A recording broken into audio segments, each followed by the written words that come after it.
إن الحمد لله نحمده ونستعينه ونستغفره ونعوذ بالله من شرور أنفسنا ومن سيئات أعمالنا من يهده الله فلا مضل له ومن يضلل فلا هادي له نشهد أن لا إله إلا الله وحده لا شريك له ونشهد أن محمدًا عبده ورسوله يا أيها الذين آمنوا اتقوا الله حق تقاته ولا تموتن إلا وأنتم مسلمون يا أيها الناس اتقوا ربكم الذي خلقكم من نفس واحدة وخلق منها زوجها وبث منهما رجالا كثيرا ونساء واتقوا الله الذي تساءلون به والأرحام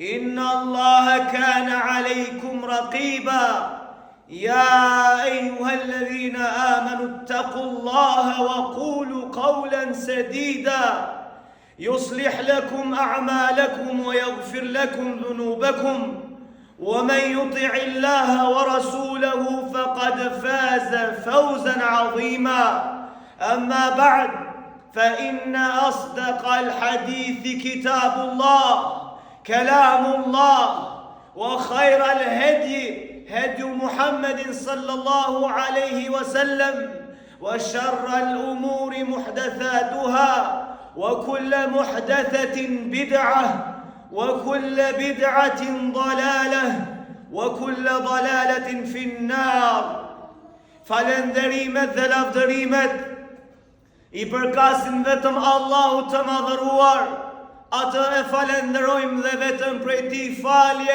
dhe ndihmë kërkojmë. Kërkojmë mbrojtje për Allahut që të na ruaj nga të këqijat e vetvetes tonë dhe nga të këqijat e veprave tona. Kë udhëzon Allahu në rrugën e drejtë, nuk ka kush që ta humbë, dhe kë e humb Allahu I madhëruar, nuk ka kush që ta udhëzojë dhe drejtoj përpos se me lejnë e ti. Dëshmojmë dhe deklarojmë se nuk ka të adhuruar me të drejtë përveç Allahut, ashtu siç dëshmojmë dhe deklarojmë se Muhammedi sallallahu alaihi wasallam është rob dhe I dërguar I tij sallallahu alaihi wasallam. O ju besimtar, ki jani frikën Allahut me një frikë të denjë dhe mos vdisni ndryshe vetëm se duke qenë musliman. O ju njerëz, ki jani frikën Allahut, I cili ju krijoi juve nga një njeri I vetëm, pra Ademin a.s. dhe prej Ademit a.s. krijoi bashkëshorten e vet, Havan a.s. dhe prej këtyre dy, pra Ademit dhe Havas krijoi shumë burra dhe meshkuj. Ki jani frikën Allahut me emrin e të cilët përbetoheni dhe ruajeni lidhjet farvisnore, se me të vërtet dhe dini mirë se Allahu është mbikëqyrës mbi ju. O ju besimtar, ki jani frikën Allahut dhe thoni vetëm se fjalë të vërteta, fjalë të drejta, në mënyrë që Allahu I madhëruar t'ua përmirësoj punët tuaja dhe Allahu I madhëruar t'ua përmirësoj gjendjet tuaja dhe t'ua falë gjunahet tuaja.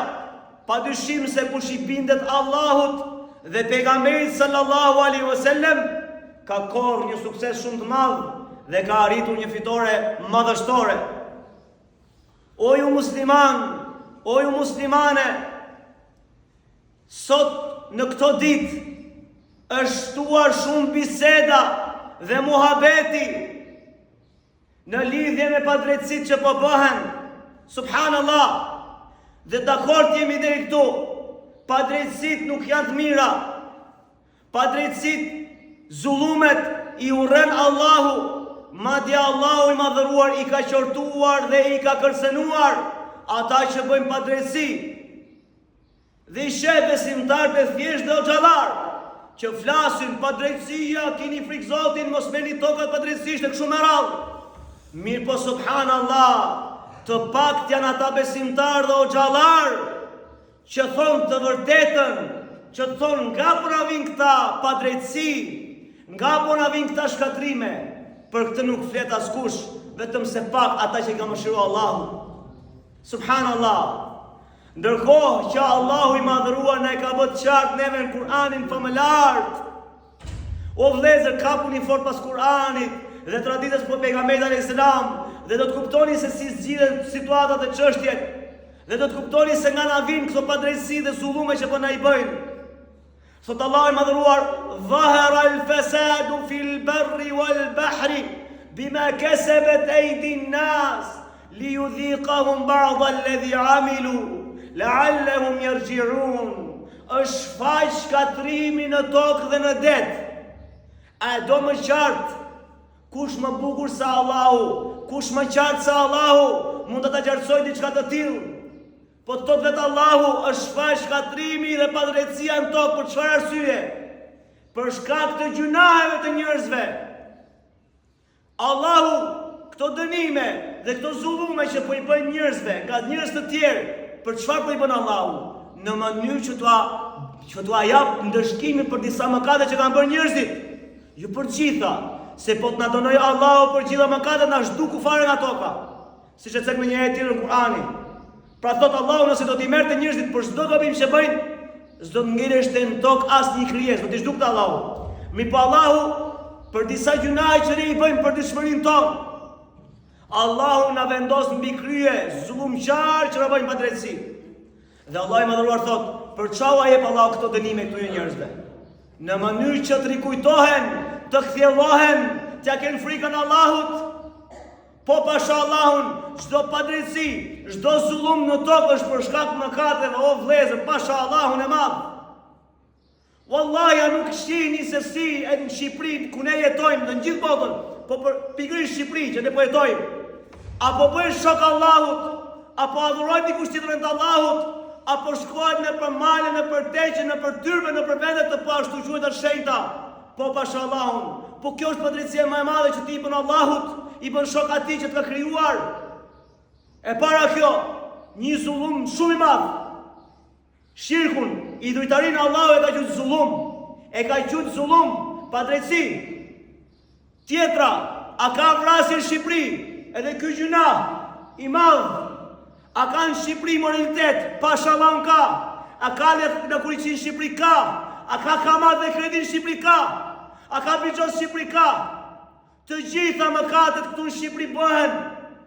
Dhe ti mendon se nga po na vin këto, po na marrin tokat, po bëjnë këtë, po bëjnë atë. O vlla, rregullo veten tënde, përmirëso veten tënde, se Allahu i madhruar thotë: "Nuk ka për ta përmirësuar Allahu gjendjen e një populli pa ndryshuar vetët e veta." Subhanallah, nëse gjithë ne në familjet tona mos kalo këtë të tjerë, mos i rregullon fare të tjerë, s'ke nevojë. Nëse çdo kush do bënte detyrën e vet, familjen e vet, duke i mësuar familjes vet me pas frikën Allahut, mos me i bë shok Allahut, me fal namazin, me dhënë zeqatin kur ka mundësi, me ju bind Allahut, mos me i bë gjuna, mos më zhvesh. Nëse çdo kush do ta bënte këtë punë, këtë detyrë që e ka, çdo kush familjen e vet, s'kishte nevojë të flasim ne. Vallahi jo, se çdo kush do përmirësonte veten e vet dhe kështu do të reduktoheshte, do të zhdukeshte padrejtësia. O vëllezër, shumica në Shqipëri, shumica, vetëm një pakicë e vogël ka ngel, marrin kredi dhe kamat. Kjo është luftë me Allahun dhe me pejgamberin alayhis salam. Nëse ne si familjarë kishim mësuar familjeve tona çdo kush individualisht, mos merrni kredi dhe kamat, vallahi vetë shteti do të detyroheshte me e zhdu kamatën, se nuk kishte interes. Çdo kush do të shifte veten e vet, do të vuante i që s'ka problem, do vuj pak, ama nuk e marr këtë gjuna, nuk bëj luftë me Allahun, thoshte besimtari. Dhe çfarë do bënte shteti? Do ta reduktonte, do ta zhdukte kamatën. Se ai që ka interes po ta jep këtë mundësi. Se ku nuk i shkon askush atje me marr kredi dhe kamat, nuk shkon ai. Edhe moraliteti, nëse reduktoheshte në familjet tona dhe zhveshje dhe lëkurisia, pasha Allahun, në gjithë Shqipërinë do të rregulloheshte situata. Pra kjo është për shkak gjunave tona vallahi. Edhe për prisat, Allahu ka përgjigje për çdo kënd, po njerëzit, sidomos besimtarët sot, vallahi nuk e lexojnë Kur'anin. Edhe xhallarët nuk e lexojnë Kur'anin shumica. se po ta lexojnë zgjidhjen do ta kishin aty. Allahu i madhëruar po thot Kurani familjar, kështu ne, Allahu po e thot këtë, i japim disa zullumqar apo i vendosim disa zullumqar, pra kryetar zullumqar, mbi disa të tjerë. Për çfarë? Për shkak gjunaje që bënin këta tjerë. Pra nëse ne kemi mbi krye një zullumqar, jo besimtar që na nxin jetën, është për shkak mëkateve tona vallahi. Pasha Allahun, unë di shumë raste që njerëz që flasin për zullumin kam qellu drejt për drejt me ta, unë personalisht, po jap si shembull që ta dini ku është situata. Thoshte këto zullumqar, këto hajduta në shtet na vollën, na nxin jetën. Dhe në fund kam qenë në taksi. Në fund vallai duke fol për padrejtësitë, në fund më morin 1000 lekë për shumë, ai kishte mundësi.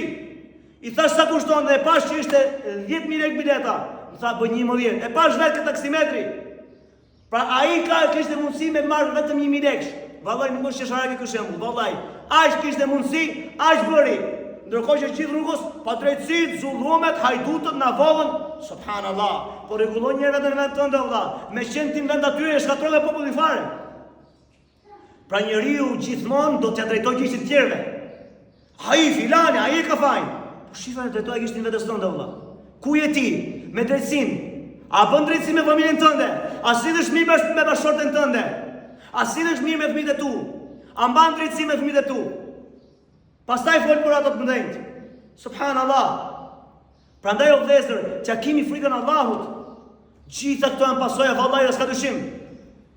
Prandaj profeti alayhis salam tha në një hadith të saktë, kur të përhapet në një popull, këto janë gjunahe, padrejtësi që i bën ti vetes tënde dhe me shirkun Allahut subhanahu wa taala.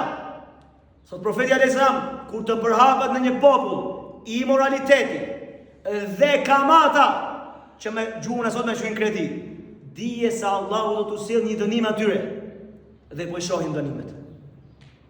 Po ashtu në një hadith tjetër thot, kur një popull të hajnë peshore, subhanallah, e kemi sot me shumicë, këta që janë tregtar, se kanë frikën Allahut, përpiqen vetëm mashtrojnë. Thot profeti alayhis salam, kur përhapet në një popull hëngra ose ngrënia e peshës, thot aty do përhapet thatësira. Subhanallah. Thatësira sjell dëme të tjera, nuk ket mbjedha, nuk ke breqet, subhanallah alazim. Thot profeti alayhis salam, gjunaja janë këto, gjitha këto pjepërindisën gjunaja. Profeti alayhis salam thot, kur një popull e ndalon zekatin, nuk i jep zekatin kur është i pasur. Kur i obligohet dikujt një të pasur zekati, ajo sadakaja obligative. Kur ata nuk mos ta japin zekatin, thot Allahu i madhëruar nuk do t'ju zbres shi nga qielli. Dhe çfarë? Nëse nuk do t'ishin kafshët, s'do t'kishin rënë fare shi. Domethënë, nëse ne gjithë të gjuna apo i bëjmë prapë na bie shi dhe na di se na bëj jet, vallahi keni për shkak të kafshëve, gjithë ne. Vallahi. Se Allah i madhëruar i mëshiron ata. Dhe këtu njeriu bie më për shkak të kafsha. Allahu për shkak të kafshës po t'jep ty. Jo për shkak teje se ti je gjunaqar. Prandaj ka ardhur disa, domethënë, transmetime apo ethere që quhen ndryshe, kanë disa gjurmë të sakta se kafshët, çfarë thon? Allahu i mallkofto ju njerëz. Gjitha këto thatësia që janë për shkak të gjunave tuaja. Subhanallah, kafshat mallkon. Vallahi. Gjithmonë padrejsi në bën padrejsi, po shif më veten tënde subhanallah se në pikë të hallit je vallahi. Pasha Allahun. Hadithi tjetër, thot profeti alayhis salam, në një vend që përhapet imuniteti, përhapet uria, etja, përhapet dhe smundjet epidemike. Dhe ne po i shohim, kemi smundje të ndryshme, që s'po i zgjen zgjidhje. Nuk po i zgjen zgjidhje doktorato. Pse? Sepse janë gjunahet ato që pengojnë. Imuniteti që pengon. Për ndryshe Allahu i madhëruar për çdo smundje ka zbrit ilaç. Po pse s'po gjen ilaçin? Nga gjunahet. U kanë verbu gjunahet syt. Subhanallah alazim. Gjithë këto ajete, gjithë këto hadithe të pejgamberit alayhis salam, nëse nuk na kthjellojnë, jemi në një humbje të madhe vallahi. Pasha Allahun, shumica e hoxhallarëve dhe besimtarëve, nëse do të kishin fol nga na vin këto zullume dhe do të kishin kërkuar zgjidhje se si zgjidhen, atëherë vallahi do të ishte situata ndryshe. Pra gjunahet e morën vesh nga na vin, nga vetja jon. Po Po si zgjidhen këto gjëra tash? Si zgjidhen? Si të largohemi nga këto zullume? Atë duke u kthy Allahut, duke u kthy Kur'anit. Subhanallah, ti ke besimtar që nuk falin namazin. Ti ke besimtar që dëgjojnë muzikë në shtëpitë e tyre. Ti ke besimtar të përlyer me kredive me kamat. Ti ke besimtar të ndryshëm të përlyer në bixhoz. Edhe në vrasje madje. Madje ka prej tyre edhe një moralitet. Nëse jo imoralitet drejt për drejt, imoralitet me sy. Sepse profeti alayhis salam ka thënë, edhe syri bën imoralitet. Si bën imoralitet? Duke pa haramin. Dhe sot i sheh besimtarët të zhytur. Pse flet kështu? A nuk të vjen gjuna për besimtar do të thotë dikush. Vallahi e drejta duhet të thuhet që të heqin dorë njëra mirë nga gjunahet. Subhanallah. Dhe justifikohen po kështu dalin në rrugë femra thotë, o vlla, ata kanë mallkimin e Allahut nëse dalin ashtu në rrugë. Po ti ka urdhëruar Allahu ul shikimin. Të thotë Allahu ul shikimin. Pse se ul? Pse nuk e ul atë shikim? Po hap syt. Zgurdullon syt. Subhanallahu alazim. Wallahi, billahi dhe tallahi s'ka triumf. Wallahi, billahi, tallahi. O vlezër, është një rregull në fe që thotë dënimi apo është shpërblimi. Në të dy rastet, edhe shpërblimi, edhe dënimi vjen si pasojë e veprave. Si pasojë lloj të veprave. Çfarë do të lloj me dhuron Kur'an? Men amila salihan min dhakarin aw untha wa huwa mu'min falanuhyiyannahu hayatan tayyibah. Kushdo që punon vepra të mira, mashkull apo femër, kushdo që prej tyre, duke qenë besimtar. Kush është kushti? Duke qenë besimtar, Allahu i madhëruar thotë do t'ja jep jetën lumë. Allahu akbar. Domethënë kur ti punon vepra të mira, e fal namazin, i kthesh Allahut, i kthesh xhamis, i kthesh Kur'anit. Padyshim me iman të plot patjetër, jo thjesht se po shoh njerëz do bëj edhe unë kështu. Jo, me iman, me besim, me bindje, vallahi Allah ka përdhënë një jetë këndshme, një jetë të kënaqshme. Dhe mbot tjetër thotë Allah i madhëruar, do t'i shpërblejmë ata në mënyrën më të mirë, më shumë se sa veprat që kanë punuar. La ilaha illallah. Kurse ana tjetër, shiko pra, domethënë dënimi vjen si pasojë e llojit të veprës që bën ti. Thotë Allah i madhëruar, men a'rada an dhikri fa inna lahu ma'ishatan danka wa nahshuruhu yawm al-qiyamati a'ma. Kushdo qoftë ai që kthen shpinën Kur'anit famëlar, këshillave të Allahut, çfarë? Do të ketë një jetë të zymt, një jetë të ngushtë, një jetë plot brenga dhe pikëllime dhe halle, dhe në botën tjetër do ta ringjallin thotë Allahu i madhëruar të verbër. Subhanallah. Ktheju Allahut o vëlla. Ktheju Kur'anit o vëlla, kuptoj situatat. Allahu i madhëruar Jalla wa ala, kur thotë ajetin kuranor, është shfaq shkatrimin tokë. Çfarë shkatrimin tokë?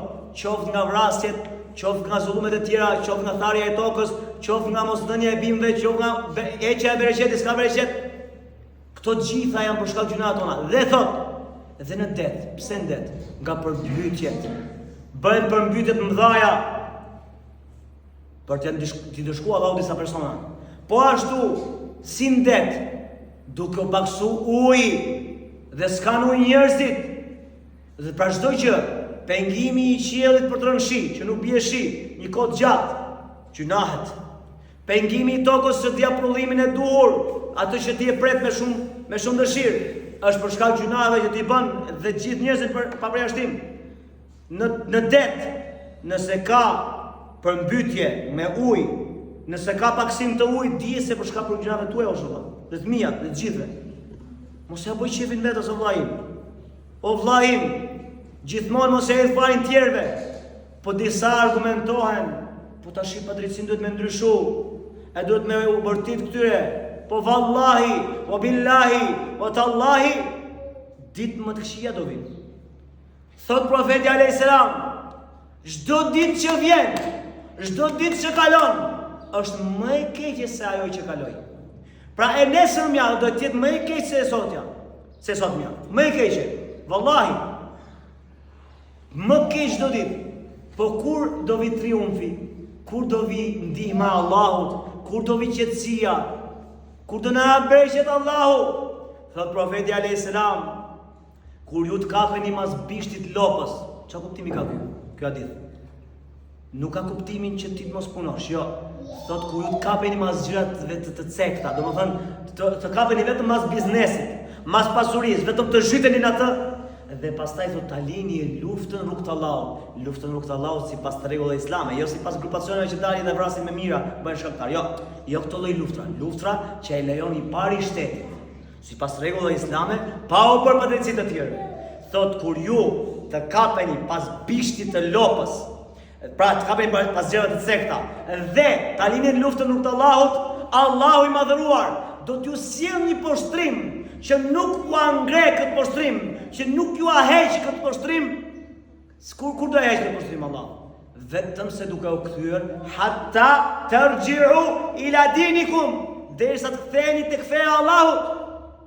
Gjithë ky poshtrim që po na ndodh neve, qoftë nga palët e shtetit apo nga çdo kush, që po na pengohet të drejtat, që po jeton një jetë të zymt, që duhet punosh dy punë që të dalësh, që të marrësh familjen, gjitha këto kur do zhduken, kur do largohen, kur do përmirësohet gjendja, hatta tarji'u ila dinikum, derisa ju t'i ktheheni fesë Allahut.